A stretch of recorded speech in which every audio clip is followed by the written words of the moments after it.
So it's another form of people pleasing when you feel like, well, I don't want people to feel weird. I don't want people to think I'm being antisocial. So I'm going to do this thing that I don't really want to do. Whatever you're recovering from, be proud of the recovery part. Yeah. Because that's where the work is being done. That's where the growth is happening. And that's where you're ultimately not only being blessed, but you're blessing others. You're better to other people when you're not people pleasing.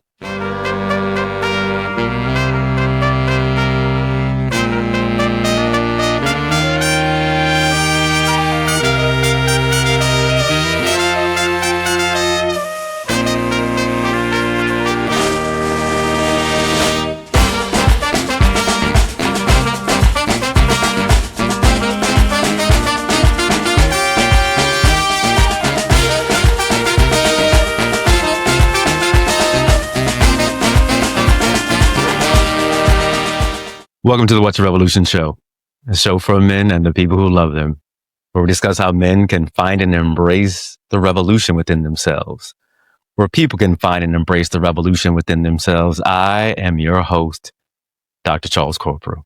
As we always say, what's good, revolutionaries? I hope all is well. I won't belabor you with my usual diatribes. I'm going to jump right in today. But if you remember back in 2018, I remember giving this diatribe about going to Black Men Excel. My good friend Rachel Graham had reached out to my guest today, Alfred Edmond, and had lobbied for me to become one of the 2018 BE Modern Men. And after being vetted by this great brother, I got that award that year. That honor of being a part of a group of very vibrant and powerful men in this country who are doing amazing things and being humbled. I remember having to do a photo shoot that we did in one of the coffee shops in New Orleans and just being excited to be able to send my interview and those pictures to BE Modern Men. And then that was part of something bigger.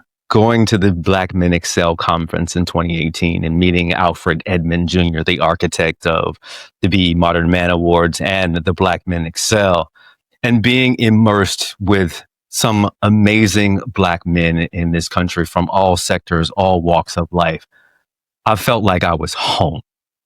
And each year since then, I have been able to go and be a part of this homecoming of Black professional men and women who are coming together to celebrate, to revel, to rejoice, and just also relax with each other and to be in space. And so I am joined today by a mentor and a friend and a wonderful just beacon of hope and joy and vibrance and leadership, Alfred Edmond Jr. My dear brother, how are you?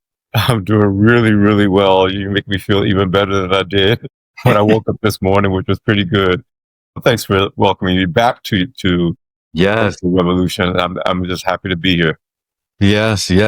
Revolutionists, if you remember a couple of years ago, we had Alfred on and had a real riveting conversation around what it was like to be a people pleaser. And if you remember last year, I talked about me becoming a people pleaser. And Alfred, I want to tell you that episode really was eye-opening and life-changing for me because I realized how much of a people pleaser I had been and how it was impacting how I was showing up in the world. So I have really, really, truly, internalized and imbibed that information. And now I like to say I'm a recovering people pleaser. As you know, it is not easy. It is hard. That feeling in your body when the body is going one way, but I don't want to go this way. I don't want to say this thing. I don't want to do this thing.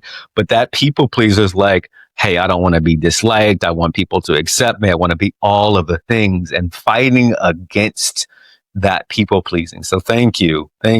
If you had anything to say, I just want to revisit that 1 second. If you had anything to say folks out there who are on that non-people pleasing journey, trying to recover from that, what would you say to them?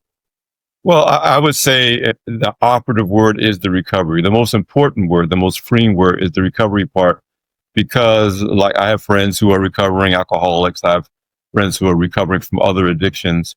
And it really is a compulsion. It's an addiction that you may have learned in childhood for a variety of reasons. The recovery part is where the freedom comes, because you're never really done. The natural thing, the thing that's going to feel comfortable for you, is still the pleasing part. I give you a great example. You know, I'm very serious about health and wellness and longevity. I've never really been a drinker. Like I may, between the ages of 25 and 64, which was last year, a drink every 2 months. Yeah. But I had an epiphany last year when I was asking myself, well, if you don't really drink and you don't really enjoy drinking, why do you drink at all?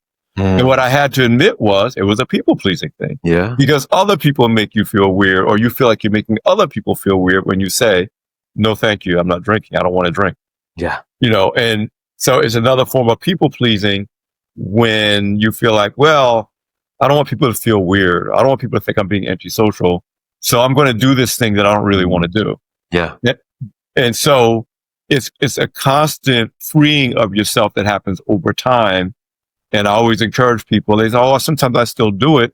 And I say, you're probably always going to do it, but don't feel discouraged by that because we're constantly evolving. I tell people aging is not really aging, it's transitioning. We're in a constant state of transition from the day we're born. So I don't even think of myself as aging. I get older. You're right. Time is passing, but it's not aging. It's just a continual state of transformation. Whatever you're recovering from, to be proud of the recovery part. Yeah. Because that's where the work is being done. That's where the growth is happening. And that's where you're ultimately not only being blessed, but you're blessing others. You're better to other people when you're not people pleasing. Yes, that is true. And I appreciate that, you know, sitting in the recovery of it all is the growth. And I feel it when I have the ability to say no. Okay. And you're right. It's not 100% of the time. And sometimes you got to let go and say, you know what? I'm not fall into, but I'm going to lean into this because, you know, sometimes it's greater for someone else to be pleased than you to fight it. Go ahead. The beautiful thing about that. See, when you do something that you don't want to do, but you lean into it as an actual choice, then it becomes an act of love. Yeah. You know, my girlfriend, I'm not a morning person. I'm like, my best hours of working is 11 to 7. I don't really want to do anything before 11. My lady is like the person that pops up at 5:30 in the morning and is ready to go. So when we're together, we live in two different cities. I will get up in the morning and go walking with her, and she'll know that I'm literally dragging myself out of bed. And early in our relationship, she goes, well, you don't have to do that.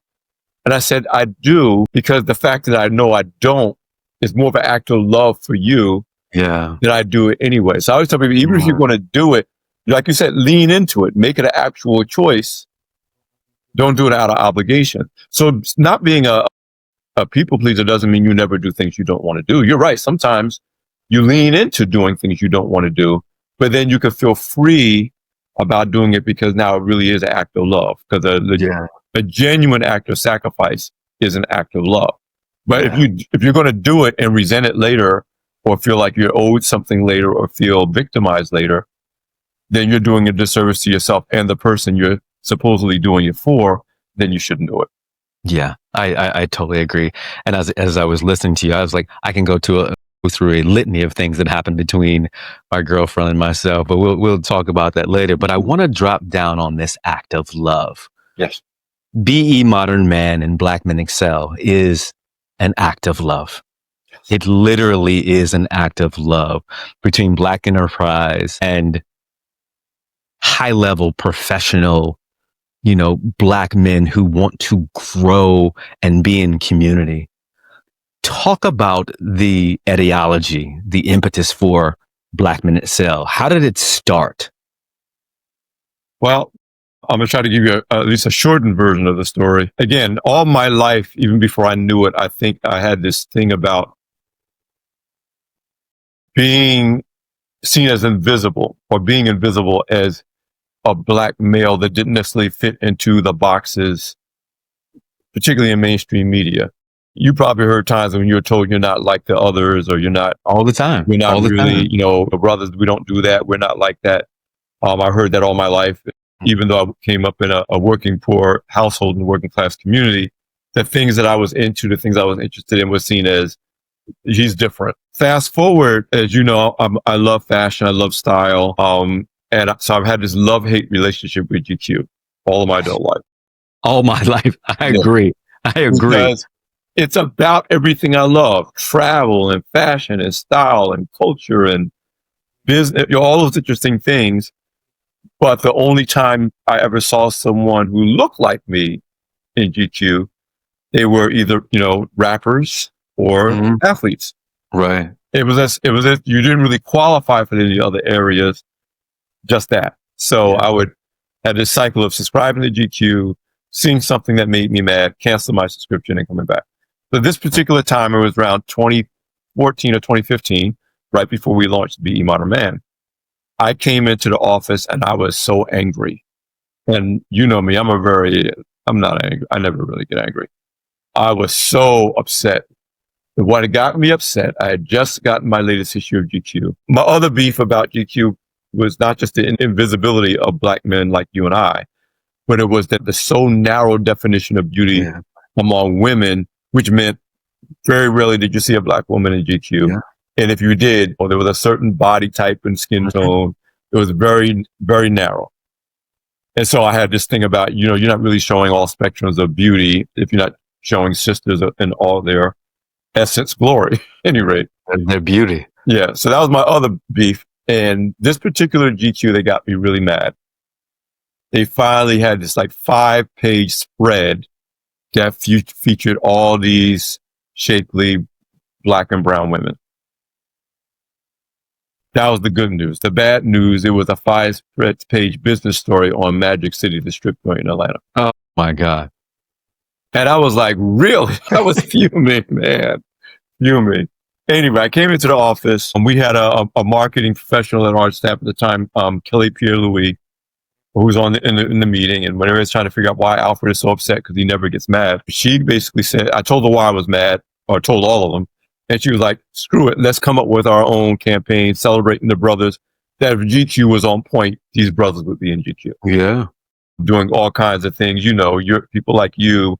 We had everybody from ballet dancers to politicians to educators to artists, you name it, because there's no area of achievement that there aren't Black men achieving at the top of the game. That's correct. And we did do some athletes, entertainers, but the rule was they couldn't be a Be Modern Man because they were athletes and entertainers. They were doing things that made them well-rounded human beings who happened to be excellent athletes or excellent entertainers, as opposed to the only reason they were valued was, for their performance on the field or on the stage. And that's how the Be Modern Man campaign was born in 2017. A bunch of other things were going on at the same time that I won't spend too much time talking about. But the other thing that was happening was our most successful event by far, even today, is our Women of Power Summit. Yeah. Started. In fact, we were celebrating the 10th anniversary of the Women of Power Summit at around the same time that Be Modern Man was birthed. And what makes Women of Power powerful that you have now experienced at the Excel Summit is the women themselves. They come in, they may have been beat up in their respective jobs or their careers. They're maybe isolated in predominantly white male environments or white male industries or just male dominated industries, period, regardless of race. But this is where they came together. They shored each other up. They shared strategies, how to deal with challenges. And year by year, these women are coming back with promotions and new positions and titles and oh yeah. And they were strategizing it both in session and out of session, and then leaving there fully empowered, like Wonder Women. Yeah. Kicking down doors and see you next year, sis. You know what? If you need me, just call me. And as a man at that event, because as a senior executive of Black Enterprise, I get to go all of our events.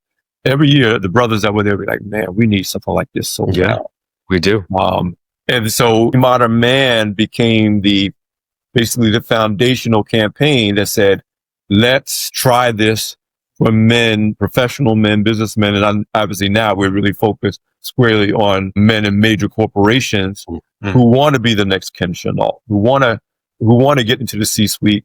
But if you can't run that gauntlet without, again, strategy, support, networks, exactly, mental health, all the things we focus on so that you can succeed in that environment. And we realized through the Be Modern Man campaign, there are a lot of events for Black entrepreneurs, whether male, female, or just in general. there was nothing for the brother that said, yeah, but I don't really want to start a business, but I would like to be able to run a major division of a Fortune 1000 company. I would like to, I mean, there's more of us that's going to be working in corporations that are going to start a business at any given point in time. Yet there was nothing, not even a Women of Power type event for men. And that's what's become what is now the Excel Summit for men. Yeah. It's a beautiful story. I appreciate you, detailing that, because if you're looking for a space, I think about the etiology of this show and who we're talking to. We're talking to the men that attend Black Men Excel and the people who love them.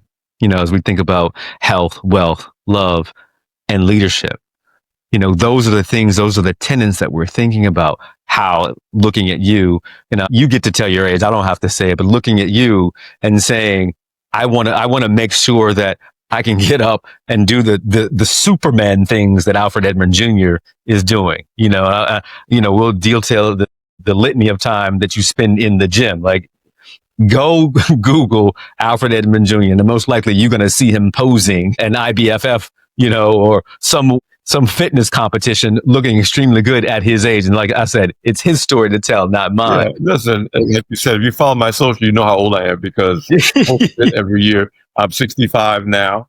My goal is to be a robust 104. But what you're raising, is a passion point for me.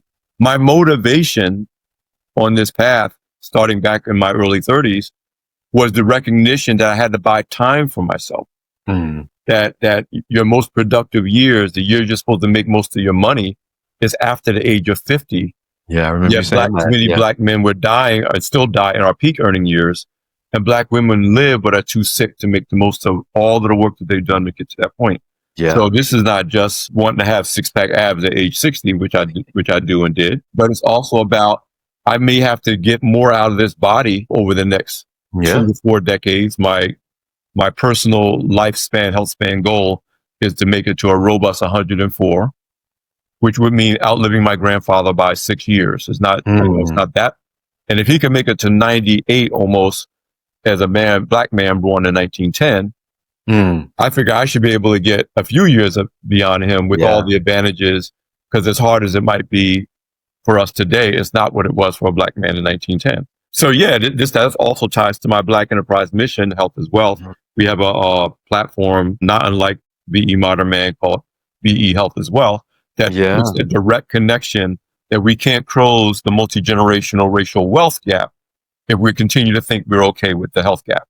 Yeah, and we got to close that too, which means health and longevity. So, and I'm using myself as a human experiment to see. You're doing well. You're doing well. That. And so far at 65, listen, I can honestly say, I don't feel in fact, I'm healthier now than I was when I was 35. No aches and pains when I get up, not on any prescription meds. Like, as I said, I did my stress test with my cardiologist, and they were like, they don't see 65-year-olds who do stress tests the way I do, because our bodies weren't built to break down. Our bodies were not built to break down. They weren't built to last forever, but they were built to last, depending on how we care for them. And our minds too, by the way. It all goes together. I agree with you. And I think that being able to have these conversations together, talk about this, I talk about this with my team at work all the time. And, we work with founders and entrepreneurs, investors. I'm talking about the user experience. Like, the user experience has to be great for people to want to use your product, or people to want to come. For someone who's never been to Black Men Excel, talk about the experience that they're going to get. You just talked about the health piece, but I'm walking in the door for the first time. What am I going to leave with? Well, let me say, first of all, we have to serve two clients, if you will. We're talking about the attendees, which is appropriate in what we want to do. But remember, we're also talking about the corporations. Probably 70% of the men that are there, their companies are paying for them to come. So this is their opportunity to put their money where their mouth is when they say, we're willing to invest in your success in our business. Yeah. One of the most effective ways to do that is to send a woman to Woman of Power, or send the men to the Excel Summit. And so FedEx has been the host sponsor of this event, its whole history.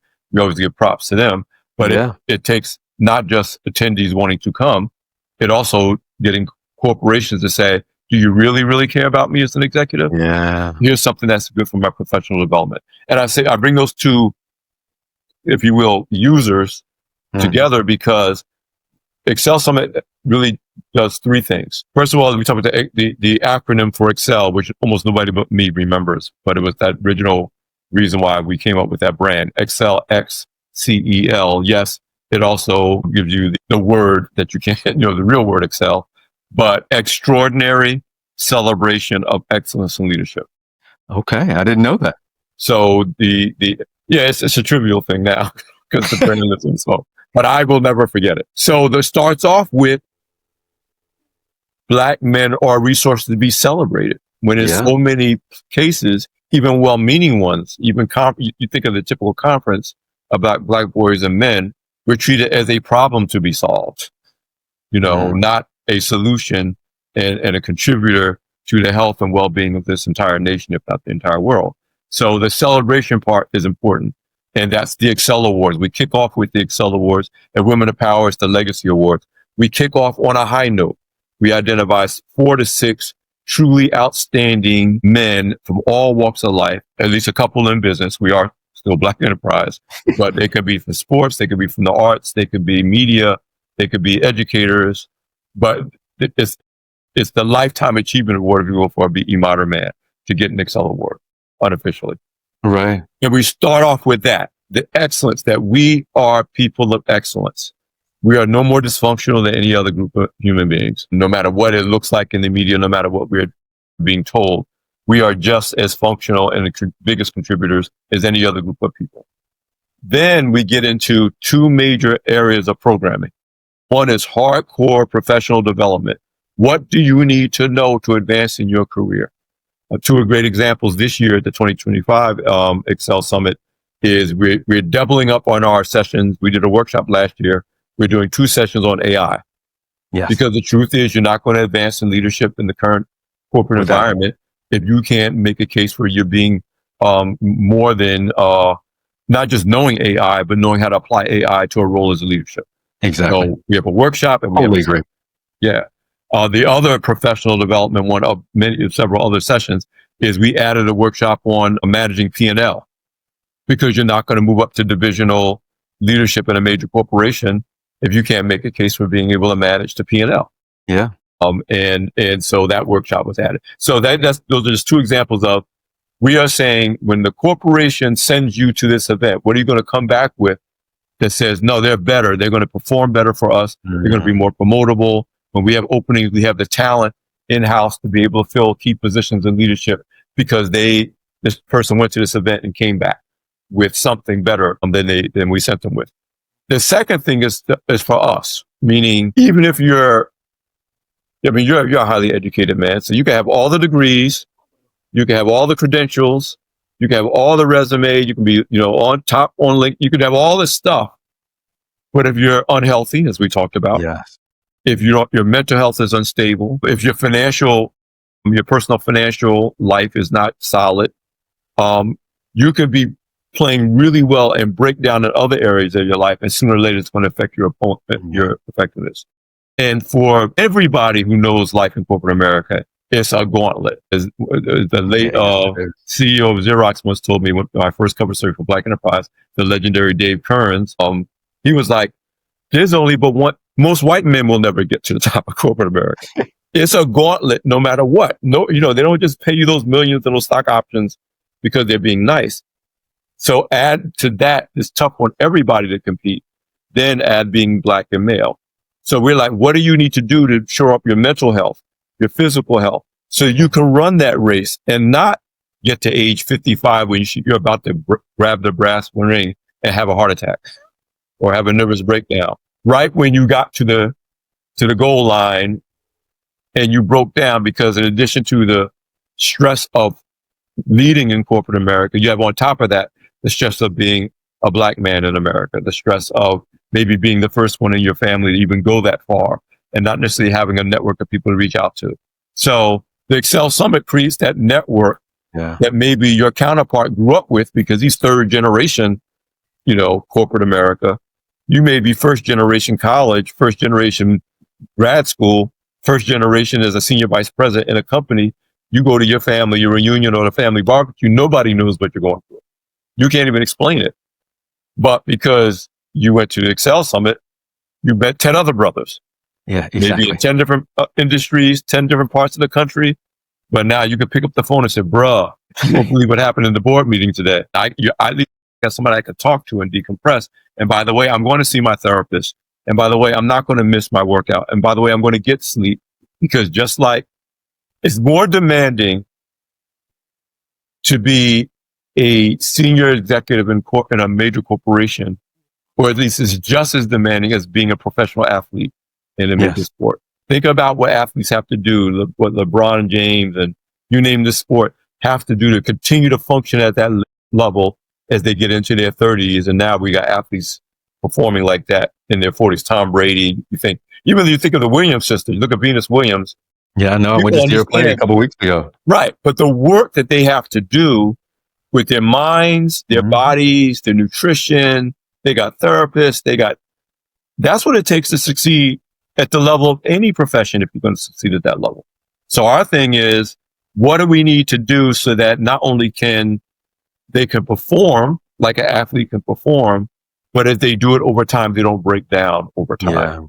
Yeah. And the breakdown may not be a blown Achilles tendon in corporate America. It may mean a nervous breakdown. Heart attack. Yeah. Or a heart attack.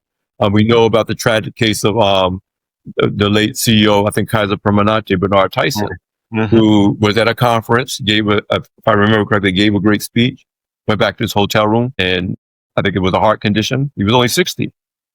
Yeah. And over the years of working at Black Enterprise, if you're a business journalist at any business publication, there's the business story that we report, that the impact, the results, and then there's the behind the scenes, what really triggered this. Was it a divorce? I'm someone who's been divorced multiple times, and that affects job performance, that affects performances of companies. People don't realize these are human beings, with a CEO on their chest. They're still human beings. And if their kid has a substance abuse problem, or they have problems in their relationships, or they have unresolved childhood trauma, that manifests in their leadership. And we see it over and over and over again. So, I'm going on and on to say, we recognize that we got to give them professional development, but then there's also, what do you do to build the stronger, more resilient person so they can reach the top of the mountain and not only get to the top, but stay there and perform well. Yeah, no, I agree with you. I think about my own experience there, Alfred, 2018, and then I was there the last year in 2024, and a different person. A different person than I was 2018 and 2024 in the C-suite. At that time in 2018, I was a consultant running my own business. But the connections that I have been able to make over the last, 7 years since then has been amazing. Kevin Hicks, excuse me, who just an amazing brother. As we know, one of the tenants of Ballet Chicago, and has made tremendous strides in the Black community and helping Black entrepreneurs come on behind him. I think about Rashid Thomas, who has been on the show and has, helped us build one of our tenants. As we think about, he said, you'll know your choice points when the time comes. Either you're revolutionary or you're ordinary, because if you've made a choice, that time will come. Rashid came up with that. I think about the two BE Modern Men of the Year that I've met, Sean Dove and Frank Brady, two amazing men. And Sean and I met there. I've been trying to meet Sean over years, and actually was able to meet him at the first Black Men in Sell, and we have just developed an amazing relationship since then. Stephen A. Hart, who is an amazing brother. We were able to build a friendship because of that. So I think about this, how do we put this cabinet that I've been able to put together based on my experiences at BE Modern Man Summits every year, meeting new brothers, and then being able to pour into them. I brought a brother last year who had never been to the summit, and he has a cleaning business here in Norfolk, Virginia.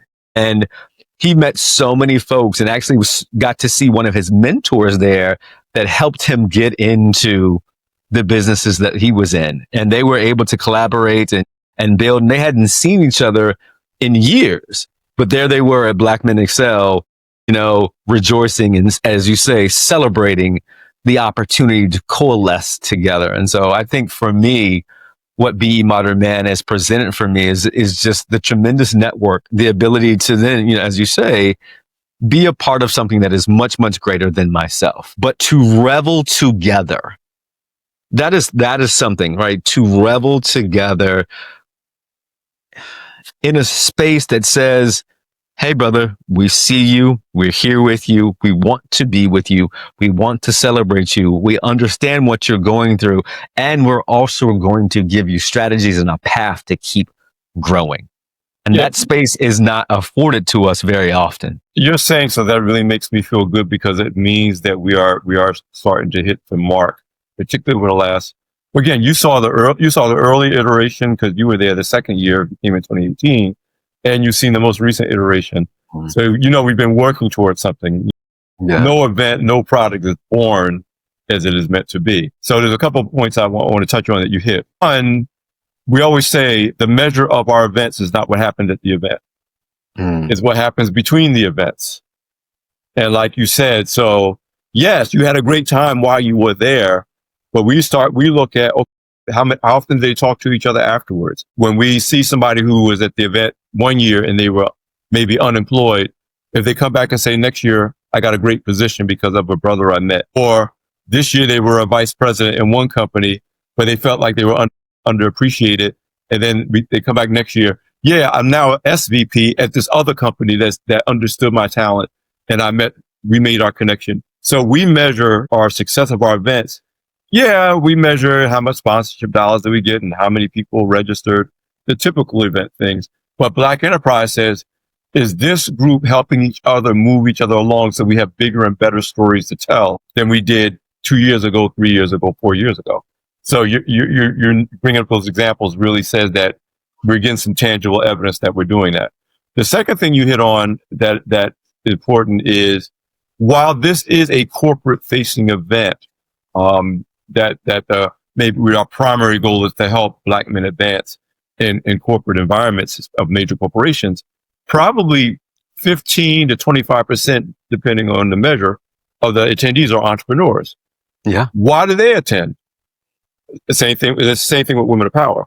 They attend because it's like, if I'm trying to do business with corporate America, it helps to have a friendly person on the inside that will at least take my call, that will at least look at my proposal, that will at least take the meeting, that will at least look at my thing and tell me what's wrong with it and honestly tell me, not try to sugarcoat it, but say, listen, brother, here's why you have to do this distance and this if you want to do that.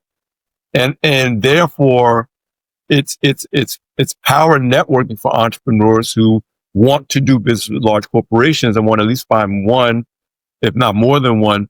And as you know, probably 20% of the attendees are senior executives with budget and decision-making power. Mm-hmm. They are already where, maybe the earlier stage of professionals trying to get to. So when they say yes, they actually can do something about it. So entrepreneurs, again, one of my friends who's coming again this year, he's like, I'm not interested in working in corporate America, but I sure would like to have more friends, Fortune 1000 companies who will at least listen to what I have to offer and steer me in the right direction, steer me toward opportunity.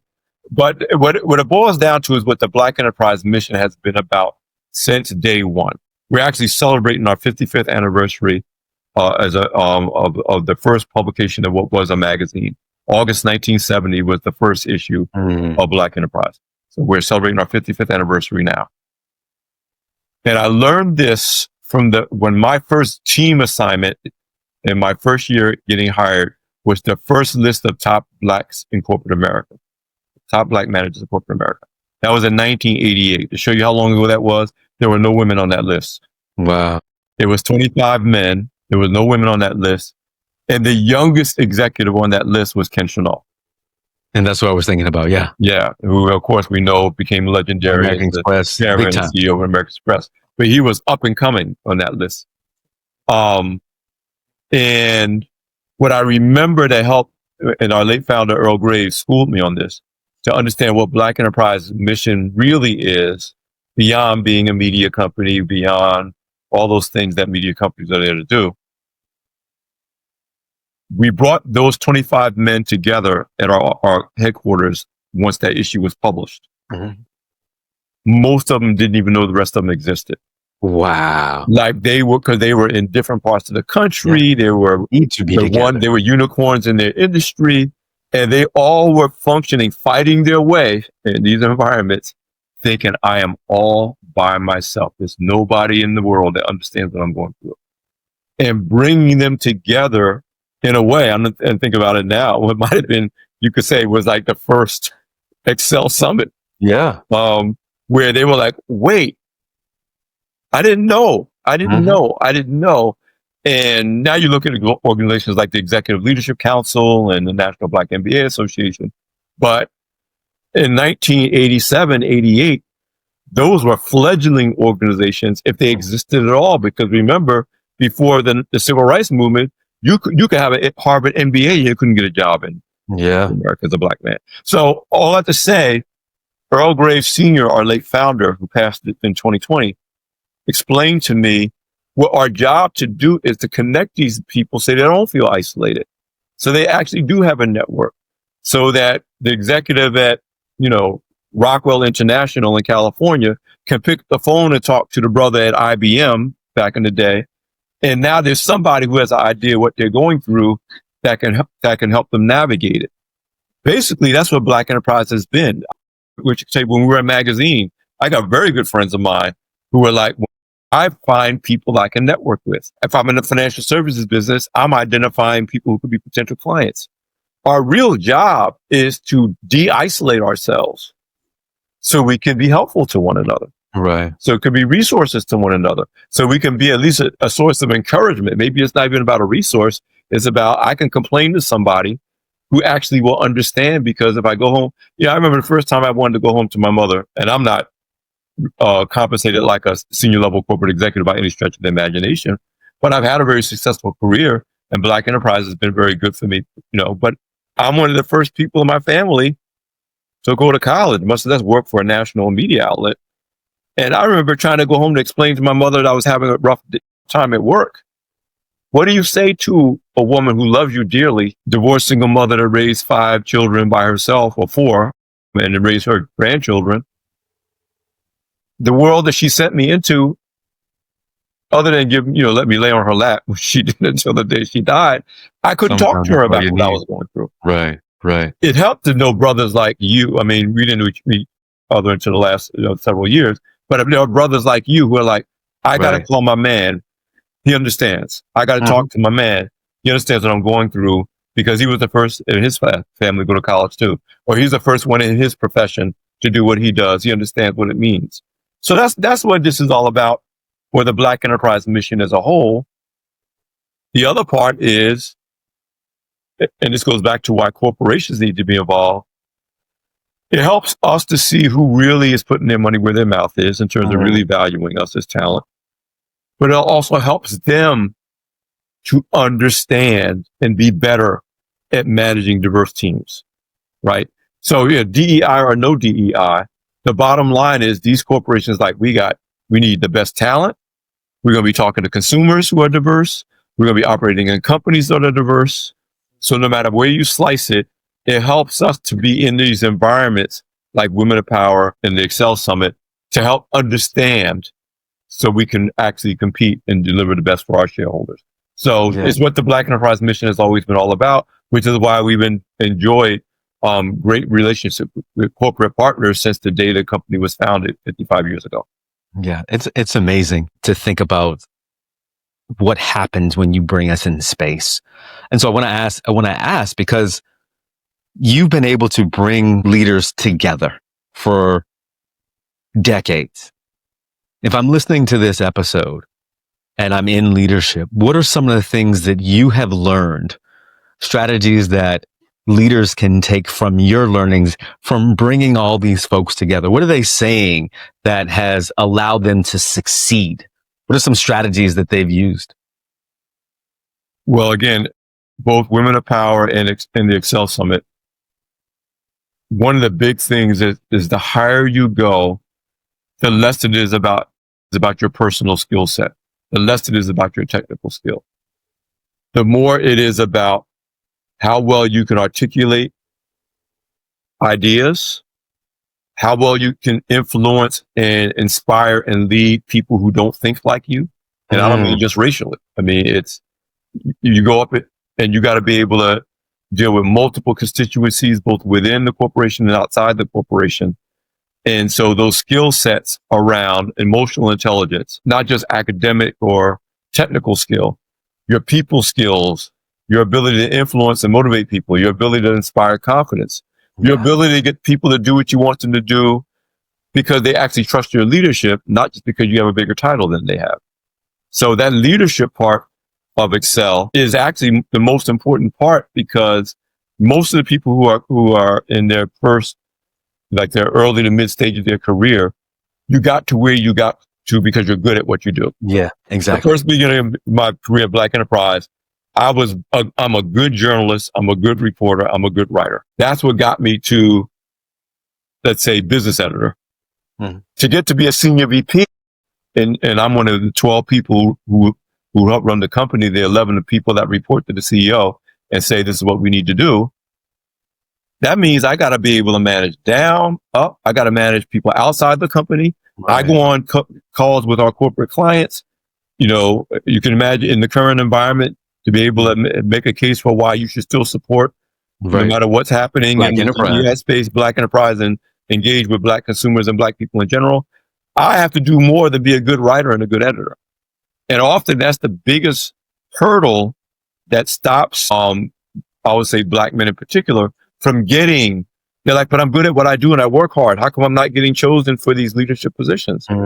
Well, the higher you go, the more you're going to be dealing with people who don't look like you, who don't think like you. Right. And that takes bringing people together. Your ability to bring people together that goes beyond skill set. I'm into sports, but I'm particularly I was raised in a football household, but I started realizing as early as I was maybe 12 or 13 years old, my fascination with sports was not what was on the court. Charles, I had this question I had when I was like 14. If there's 30 teams in a league, why do they routinely fall into three buckets? The teams that never win, the teams that almost always win, and the teams in the middle that are not horrible, but if they make the playoffs, they had a good year. And in every sport, you can with those three buckets. And I said, but they're working with the same talent pool, the same basic resources, they're playing the game using the same rules. But why do those four? And that I realized by the time I was 13 or 14, it was the leadership. It was the culture. I didn't use those words. And I show you how it manifested when I was a kid. As you could tell, I'm not built for basketball. I'm barely 5'7". Back in those days, I was like 110 pounds. But I love competing. I love playing. And I'll hustle and I'll put my heart into it. And I figured out early on when I was playing pickup basketball in my neighborhood that if I could pick the team that could offset my deficiencies, I could stay on the court the whole day. Yeah. And to this day, my gift as a manager and leader is I'm good at spotting talent. I'm good. You see me recruiting speakers for Black Men Excel or Excel Summit. I'm not just randomly picking people I like. I was like, man, Charles Corcoran hosts a podcast. Oh, his podcast is good. Oh, this is what he does. Oh, he knows investing. I'm scouting for talent. That's the other reason why the conference is so good. The same skills we use as editors when we're at magazine editors to decide who to write about are the same skills we decide who to put on stage. So my point is, I now can look back at myself as a 14-year-old and realize, yeah, you were good at what are the pieces you put together to pretty much guarantee you're going to win most of the games, even though you're not a great basketball player. And that's what got me fascinated with coaching and leadership and culture. And that's what you have to learn and what we try to bring into the Excel Summit to say, okay, yeah, you're a great engineer. You're a great marketing genius. But if you don't learn leadership and culture and motivating people, you're never going to get to where you want to go. And if you get there, you're going to fail miserably. That is true. I totally agree. And I'll give you the example, where I am now, at 757 Collab, the organization that I'm the chief programming and operations officer. Culture is everything. And I think one of the things that leaders have to think about these days is that for leaders like yourself and me, is that we're managing a younger generation of folks. And if we, it's interesting. If we take our parents' philosophy, like this generation doesn't know what they're doing, I can't figure them out, then we're going to be the ones that are lost. Right. Because they were quicker to information than we ever were. Their ability to access information was quicker than anything that we ever experienced. I like to joke with my team, was like, you got that answer in a nanosecond. I had to look this up at the Dewey Decimal and find the Dewey Decimal number, go into the stacks of the library, right? Find the book, right? And hopefully find the page that might give me the answer. When you just query ChatGPT or Claude or XAI and all of a sudden. And so I think leading from this aspect is that we still have to be curious. And one of the values of our organization is curiosity. And I'm always, because initially I want to be like, right. And then I say, well, Charlie, I'm curious. What's the information that is backing up where you want to go? And coming with curiosity allows for us to come together instead of tearing us apart. And I think good leaders have to realize what curiosity means to them and what it brings. If you're not curious as a leader, particularly as a Gen X leader, you're going to be pushed out. Well, I'm a baby boomer leader. So, and I'm going to speak to a couple of things. First of all, diversity. Yes. If you're at a Black event, you're going to think of racial diversity. If you're at a Black women's event, you're going to think of race and gender.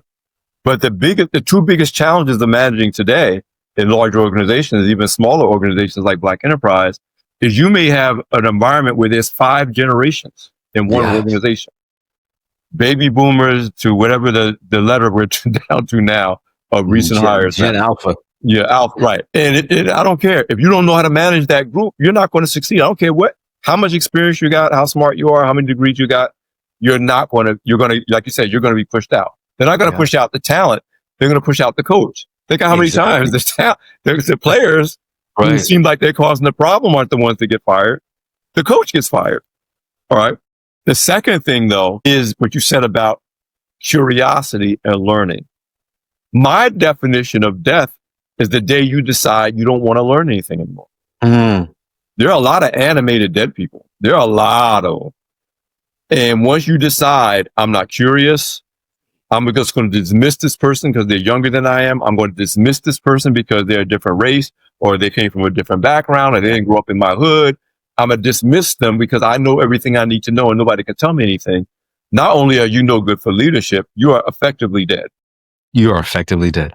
The key to my career and my longevity professionally is, and I said to you, I basically got a new job every 3 years. The last 5 jobs I've had didn't exist when I came to Black Enterprise. Yeah. There was no such thing as a chief content officer. There was no such thing as a digital media editor. There was no such thing as a web.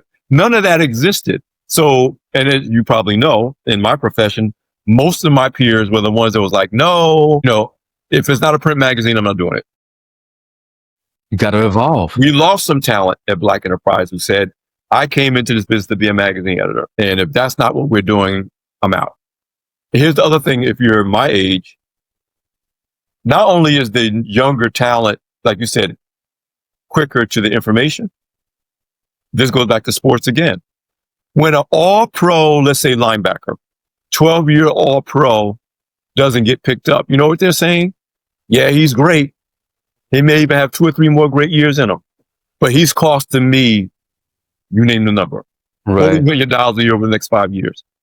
Meanwhile, I got 4 rookies, younger, bigger, faster, maybe not as smart, but I could pay all 4 of them. 3 of them could not pan out. 1 of them does, but I've saved all this money that I can use to get my next quarterback, whatever. So it's the same thing in corporate America. It's like you look at, that brother, that baby boomer, he really is good. But I got 4 of these Gen Xers or Gen Zers or Alphas. Yeah, they got a lot to learn. Yeah, they could be a pain in the ass to manage. But they're going to move us. So all that to say that you can't stop being a leader. You can't stop being curious because you now got 20 years under your belt and nobody can tell you anything. Yeah, you have to. You will be shown the door. And I'll just say one more thing, because we both of us have coached and do coach and mentor entrepreneurs. And I tell people, if you break down, your business breaks down. So the same thing applies. You're shooting yourself in the foot if you decide you don't have anything else to learn. That 25-year-old you just hired may be the one that saves your company. Black Enterprise is still in business in part because our late founder found the smartest young people. Remember, I was 26 when I got hired. He would find the smartest people he could find.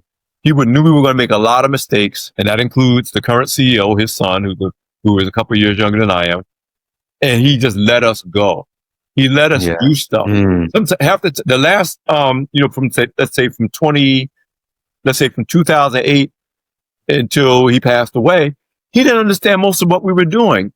What's Instagram? What's Facebook? What's social media marketing? Why do you need to have this website? Why does the website have to be SEO? He understand that. He had enough sense to say, I don't need to understand it. If this company has to have a future, I got to be cool with that. And just not to draw too hard a line. His mentor was the late John Johnson of the Johnson Ebony Jet Empire. And what he saw, who was a generation ahead of him. And what he saw was a man who said, no, this is the way it's going to be forever. This internet stuff is a fad. And, I don't have to say about where Ebony and the Ebony brand is compared to where the Black Enterprise brand is. Exactly. Because that was a man who decided, I'm not curious anymore. I've been successful at this for 50 years. Ain't nothing you can tell me. Companies and industries rise and fall based on the thinking of its leaders. Yeah, it is. Alfred, drop down as we begin to close. Drop down for a second. You mentioned that both of us coach, and I got to give out a shout out to the folks at Black Ambition. Oh, yeah.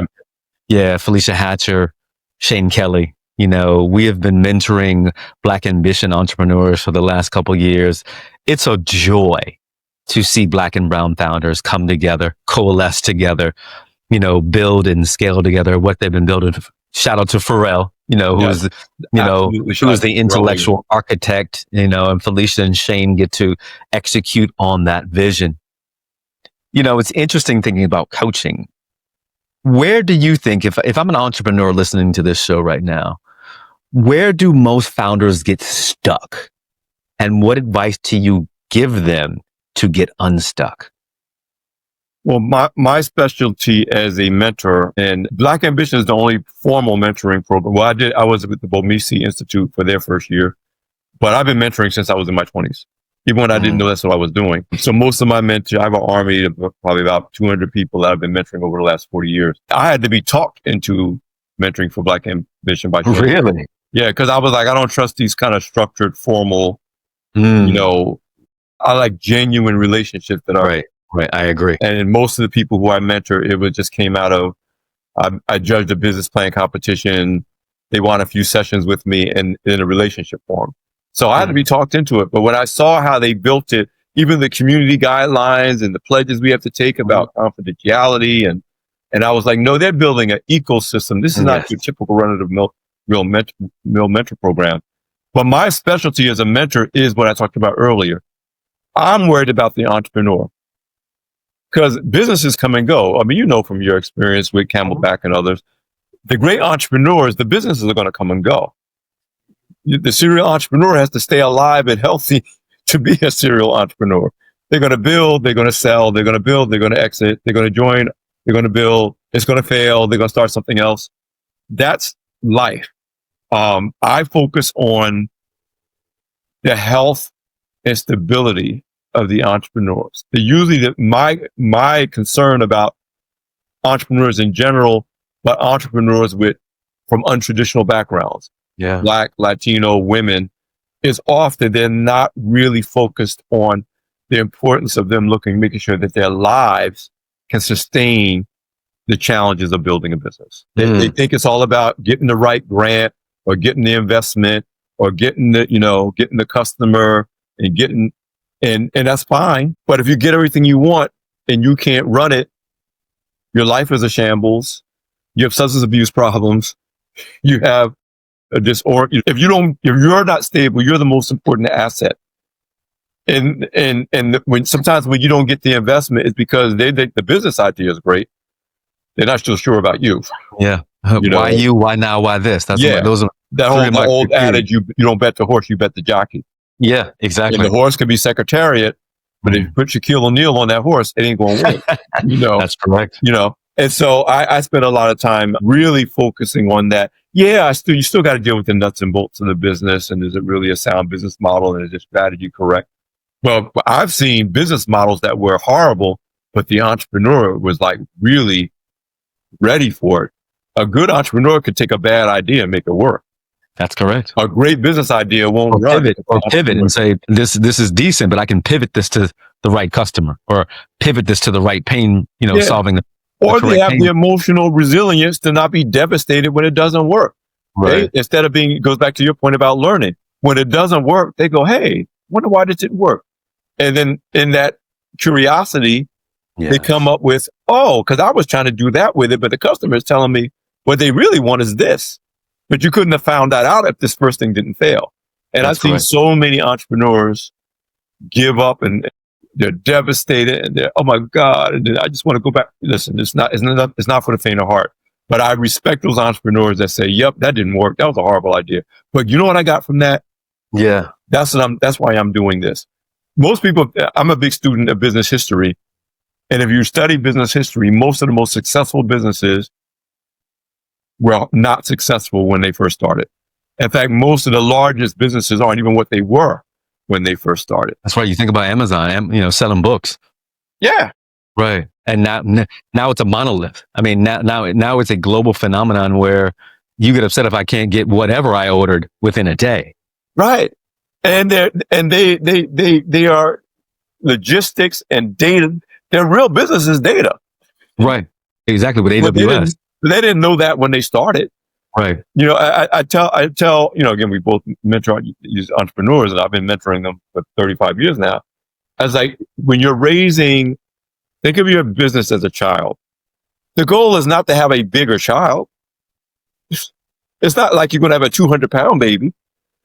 When the business is 15, it may be doing something totally different, having a different set of priorities. It is operating in a totally different environment than it was when you founded it 5 years ago. And your willingness to embrace that, probably for stereotypical reasons, women entrepreneurs get this better than men do. I was like, your goal is not to keep them the way they are, but bigger. Your goal is to help them stay healthy and alive long enough to, one, become self-sustaining. Yes. And two, so they can grow to be whatever the environment demands, that they could be as productive as possible. Yeah, and so maybe it was a dress shop when you started it, but now it is a fashion consulting business for Fortune 1000, retailing or textile companies that's using that expertise and data that you thought was a dress shop. And entrepreneurs, it goes back to your point about the willingness to learn. You and I both know those entrepreneurs that are like, this is my idea and this is what it is. And if you tell me it's something else, I'm not trying to hear it. And those entrepreneurs don't tend to succeed. Yeah, you can't stay in a box if you're an entrepreneur. And that's what good mentorship and good coaching, and we need that. And sometimes we say that brown founders are overcoached, over socialized in capital, instead of under-resourced with financial, with money. Yeah. But that coaching and mentorship is still, particularly for those who have been through the gauntlet, as you said, who have done it, who have exited, who have failed. And sometimes some of the best teachers are those who have failed, and shuttered their companies because they understand what it's like and then have moved on to the next thing. And I think that's extremely even key. Having the wisdom. And again, in the 21st century or foreseeable future, it used to be either you were going to be a professional or an entrepreneur. Remember, it used to be, if you quit your job to be an entrepreneur, your family was like, what are you doing? Now the truth is, at any point in time in your professional career, you're going to end up doing one, the other, or both at the same time. Yeah. So I respect the entrepreneur that shutters their business and takes that expertise and goes back into a professional career, usually in a business that they're interested in, so they can get paid to learn. They're getting a salary to learn. They're picking up more relationships. And then they say, okay, now I'm ready to start this new thing with a whole new set of network that I didn't have before. There's no there's no shame in going back and getting a job. And, there was a period, especially in the late 90s and the early 2000s, when you were shamed. Oh, Yeah. you're working for somebody else's You dream. failed. I've been working for Earl Grey Sr.'s dream for most of my adult life, and it's all good. There's nothing wrong with that. Right. So yeah, this whole idea of leadership is about learning, curiosity, and understanding and building cultures when all is said and done.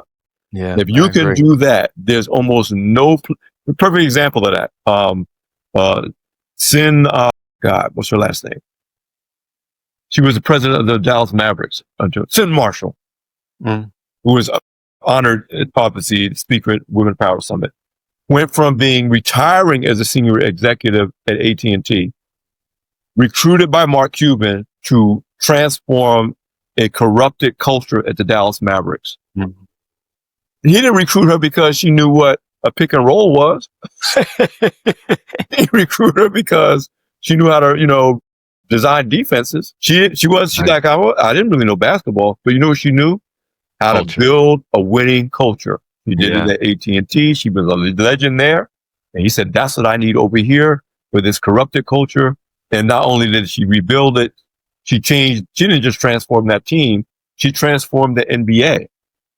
And the fact that the Mavericks got a championship out of it didn't hurt, No, look, not one bit. It's about culture, curiosity, and your ability to make people do what they don't want to do, but they actually want to do it because you said they should do it. Yeah. I tell my kids all the time, and I tell everybody, my mentees, the best thing is to be correct and to be sure. But if you got to pick one, be sure. Be sure. Because if you're correct, but you sound unsure, people won't follow you. But if you're sure and you turn out you're wrong, people will follow you and forgive you for being wrong. Because what people want to do is follow somebody who is leading with the courage of their convictions. I agree. As the former CEO of Xerox, Ursula Burns said, it helps if you're 80% of the time you are actually right. You can't be wrong all the time. But be sure. Be confident, be committed to your pathway. And if you're an entrepreneur, when it doesn't work, you'll find another path. If you're a corporate leader, when it doesn't work, people will trust you to come up with another way, and they will be behind you as you lead your way. And those are the people that end up becoming the Ken Chenaults of the world, where you get global responsibility because people trust your leadership. Yeah. Listen, before I forget, there's a thing I had the team do. If anybody registers for the Excel Summit as a result of listening to this conversation, use the code Alfred, my first name, ALFRED, and they will get $100 knocked off for whatever the current registration rate is. I think after Labor Day goes up, but I just want to put that out there. Our marketing team will be we'll put through all our socials as well. Yeah, we'll definitely. Yeah, so this is my first name. They already have it set up because that way, just sweetens the pot a little bit. Yeah, exactly. I want to close out with two questions, Alfred. You worked with the late great Earl Grey Sr., good man of Omega Sci-Fi. Give me 3 words that describe him. Oh, that is so easy, man. And you already know I've said this publicly many times. He is the greatest person that I've ever personally gotten to know. I've met a lot of great people, some people who are great that I never got to personally know. I just met them. And then there are people who I know very well, but aren't the greatest. And sometimes you meet people and you're sorry you got to know them because the way you knew them when you didn't know them, and then you met them and you find out we're all human. But of a person who I worked so closely with and got to see him, because I was the editor of his column for 25 years too. So in addition to being one of his top editors, I got to work one-on-one with him for over 2 decades, where I really got to see the man as a person. It all boils down to this. And I would say Butch Graves is his son, who is our CEO now, the oldest son, is the same way. Because we were groomed in the same school of his father. The 3 words are excellence, no excuses. Period. Excellence, no excuses. People think Black Enterprise is as big as Fortune and Forbes because when they experience us, whether we were a magazine or event, it's the same quality, if not better. Yeah. They don't realize, and one of my good friends who used to work for Fortune figured out that, yeah, at our biggest, Charles, we were never more than 120 people. Now, we use other Black-owned businesses and other vendors to help us expand our capabilities. But the core company at our biggest was 120 people. And back in those days, that's when Fortune was part of the Time Magazine group. They had thousands of people on the payroll. They're like, how can you guys do what you do, but still produce something as high quality as us? And I told them, I said, and you'll appreciate this because Mr. Graves is also a Green Beret. And again, you talk about him being accused, so that kind of almost goes together. That's good. I love that. I love that correlation. Yeah. But I said, you guys are general infantry. We're special ops. One of us can do 20 if you can. Yes. You know, so yeah, it looks like that there's not enough of us. But that all flows down from Mr. Graves' whole excellence, no excuses. That's our DNA. That's the culture. You talk about culture. Goes back to culture. It's the culture that makes who we are. We can tell, those of us who've been at BE for a minute, we can tell in 2 weeks whether somebody's going to stay at BE or not. Yeah. It has nothing to do with their resume. It's nothing to do with their intelligence. Nothing. It has to do with, are they really down for this life? This excellence, no excuses life. Yeah, excellence, no excuses. And I'll tell you one more story that speaks to that. So when I got first put in charge as now I made the goal to the top of the mountain to be the editor of the magazine. At the time, it was executive editor. Shortly after that, I was made editor-in-chief. But even when I was executive editor, there was no editor-in-chief. So I finally made it to the top of the masthead. And Mr. Graves invites me out he had a place in Sag Harbor.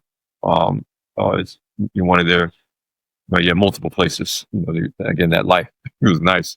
But he invited me up to have lunch with him after it was announced that I'd gotten the promotion and I was now officially running the magazine. I must have been maybe 36. So still relatively young in the space. And he sits me down and we're eating lunch and he says, I want you to be very clear about what I'm asking you to do in this role. He said, I'm not interested in you being the editor of the best Black magazine. I'm not interested in you being the editor of the best business magazine. I promoted you to this position because I believe you will make Black Enterprise what it already is, the best magazine.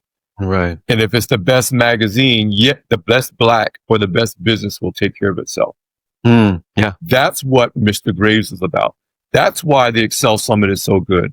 That's why Women of Power is so good. That's why corporations are like, oh, that's the brand we want to be aligned against. Yeah, but we're appealing to a Black audience. That's great if we care. Some of them don't really care, but some of them do.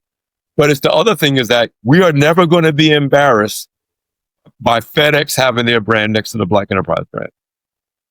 That's what excellence, no excuses means. That's what it means to work for Earl Graves. That's the DNA we now have to carry since he passed in 2020. Yeah.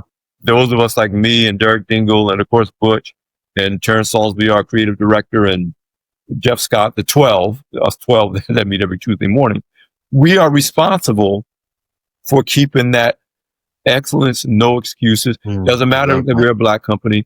Doesn't matter that we're a relatively small company. Doesn't matter that we don't have the cash flow of a major media company. We're not Paramount. We're not ABC. We're not Disney. But doesn't matter. It's excellence, no excuses. I love it. Alfred Edmond Jr., Senior Vice President and Chief Editor of Black Enterprise. What's your revolution? My revolution now, that's a great question because I remember we asked that the last time we talked, is recognizing that what gets me here is going to get me there. Meaning, if my prayer is answered, I have another 4 decades of life. But even that's still less than how many years I've already lived. So no matter what happens, the road ahead of me is shorter than the one behind me. Yeah. And it's recognizing that the skill sets that got me to this point, and I'm talking about not only just professionally, but even in the way I live my life, there's going to be a whole new set of skills I have to develop for a world that doesn't exist yet and was never imagined. Just look at what the impact of AI has been. And There's a book I want to mention. I'd recommend. I want to recommend two books to your audience. One is called Outlive: The Science and Art of Longevity, and that ties to my whole thing about how am I going to be healthy. That's Peter Attia. Peter Attia. Yeah. The other book that I mentioned as part of this revolution is a book called Strength to Strength by Arthur Brooks. Well, you might see it in the background. Okay. Oh yeah, that is that. It's one of my favorite books. Well, I am on this journey where I'm learning it myself in real time, but I'm telling everybody who'll listen, your best, most productive years, however you measure productivity, whether it's wealth, whether it's happiness, whether it's your family, whatever it is, however you measure it, it happens after the age of 50, even in a society that tells you that basically after 40, you're done. Yeah. But to reap that harvest means, again, that's why I love doing your show. You can't surrender curiosity. Yeah. You have to realize that what made you good before, either those skills are fading or they're no longer of any value. The things that made me a good magazine editor when magazines are print on paper are irrelevant today. Yeah. Irrelevant. Yeah. I could tell you things I've forgotten how to do, tools that I can name, pica rulers and X-Acto knives. No, it's like, what are we talking about? And your willingness to lean into even my financial planning. There's no financial plan for living past 65. No. Because they figure, especially if you're a black man, you only got 5 years to go anyway. You know, now I have to rethink my whole investment strategy around the possibility, and if I get my prayer, the probability that I got to stretch this another 3 decades or more. Yeah. Which means, no, I'm not going to be sitting on the porch. Yes, I got to keep my skills up. Yes, I got to stay healthy. Yes, I got to read. Yes, I got to learn AI and whatever's going to come after AI and whatever's going to come after that. Yes, I have to. Yes, or more importantly, I have to want to. Yes. So my revolution is, hey, I want these next 4 decades, and I'm willing to learn and to do and to forget some things so I can learn some new things. But at the same time, stay true to who I am as a person, stay true to my values, know that sometimes it's going to be ugly what I see. When you're asked to live longer, it could be sad things like knowing there's people you love that aren't going to get there with you. Yeah, exactly. You know, it's seeing things happen in the world that never happened before in the world. Your willingness to do that. And I think back to my grandfather again, who was born in 1910, lived just shy. If he had lived 2 months longer, he would have seen Barack Obama gain the presidential nomination. Right. If he had lived 6 months longer, he would have saw a black man get elected president. And I'll tell you the story when he was about 90. I'd love to see another black man get elected. Let me tell you. Yeah, exactly. But when he was like 90, me and a couple of my kids and my then wife went down to see him in Georgia. And while we were there, he had a great time. And for 2 of the kids, it was their first time meeting him because he had retired to Georgia before they were born. And we had a portable camera. This is even before cell phone cameras. So, we still had the portable disposables. So we took pictures of him with the kids and of course with us. And then we went to the local pharmacy and developed the pictures. And then before we left town, we brought him the pictures. And you could see that even then the shock on his face, because he came from a world, first of all, there was no such thing as photography. Right. But if you were going to take a picture, you weren't going to see that bad boy, those pictures for months. And it made me think, this man, forget about him being black. Cars weren't available to people born in 1910. Right. It was a toy of the super rich if it was available at all. Getting on planes wasn't. Refrigerators wasn't. Think about everything that we've seen just in the last 5 years. But imagine 90 years of that. Yeah. And so all that to say, my revolution is constantly thinking, praying, meditating on, preparing myself for a time that's unlike anything I've ever been through, and recognizing, as the book Strength to Strength says, that what got you here won't get you there. Yeah. And that's a key thing, to stay curious. Absolutely. To stay curious. Yeah. Alfred, I always appreciate you. It's always good to see you. Black Men Excel this year is in Orlando, Florida, October 15th through the 17th. Yes. I know folks are extremely excited. Unfortunately, I won't be able to come this year. I was accepted into a leadership in Norfolk. So, and we have our retreat that week, those 2 days, the 15th through the 17th. But I'm going to try to send some of my family there because they have been excited. They've heard me talk about it. But revolutionaries, make sure that if you're curious, make sure that you're going down to Orlando, Florida to spend some time with Alfred and the good brothers at the Black Men Excel Awards and Summit. Alfred, any last words, brother? Yeah, I just want to just make it easier. If you go to blackenterprise.com, click the events tab, you'll see the Excel Summit for Men 2025. Again, click that link. When you register, use the word Alfred in the as a code, and it'll knock off $100 off the registration. Yeah, we appreciate it. No, my last words is, you saw how disappointed when I heard you said you weren't going to be there, but then you said leadership. What you're doing is about continuing your development of leadership. Yeah. So in a way, I'm going to treat you like you're at a satellite event for what the Excel Summit mission. I'm disappointed. When I was looking at the dates, I was like, I just got the notification. I was like, I don't like missing. I'll leave you with this then as my final thought. This one, it's going to be big. We're honoring Robert Smith, Mr. Capital Partners. We're honoring Larry Fitzgerald, the entrepreneur and NFL Hall of Famer. We're honoring George Frazier. We're honoring John Hope Bryan. We're honoring Reverend Franklin Richardson. We're honoring Troy Taylor, who owns, I think, the third largest Coca-Cola bottling business in the country. Wow. Amazing brothers.